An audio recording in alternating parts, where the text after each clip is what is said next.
The ISAT trial, it's called the International Subarachnoid Aneurysm Trial.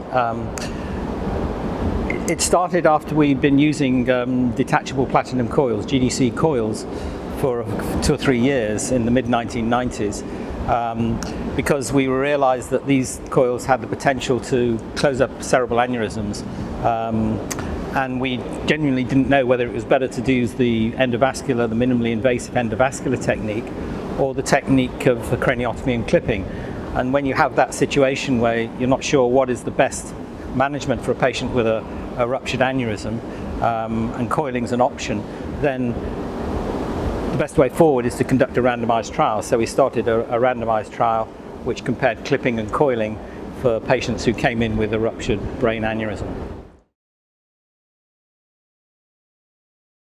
The trial ran for a long time because it needed a lot of patients, so we recruited patients over a 7.5-year period, and then we stopped recruitment because it was found on the interim analysis that the coiling was significantly safer than the clipping, and more patients were alive and independent at 1 year after the coiling than they were after the clipping.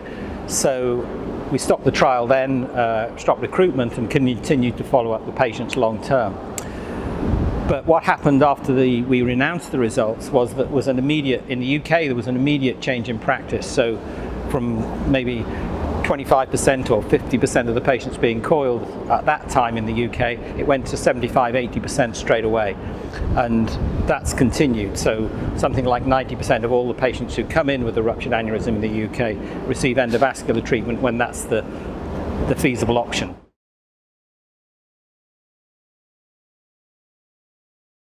It started off with fairly primitive devices a long time ago, but then the detachable coil came in 1992 in Europe, and that has evolved. So they've improved the microcatheters, improved the coils over the last 20 years.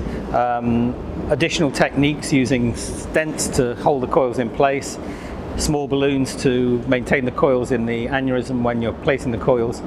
And then new devices have come in. For ruptured aneurysms, there's a device which is designed to treat ruptured aneurysms at bifurcations, which with relatively wide net, which present a problem for coils, because if the neck's too wide, the coils will fall out into the parent artery. And that's called a Webb device, and that's now been approved. It's been in use in Europe for about 7 or 8 years, but it's now recently been approved in the US. And that will expand the indication, the endovascular capabilities for treating almost all cerebral aneurysms by the endovascular route as opposed to the clipping route.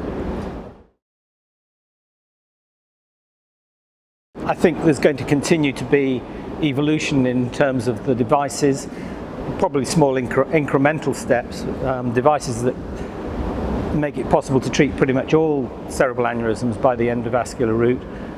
Flow diverters are important in respect of certain types of aneurysms, which are sidewall aneurysms. So there's a variety of different types of aneurysms that require different tools. But mostly, I think coiling and other intrasaccular devices will remain the mainstay of treatment over the next 5 to 10 years.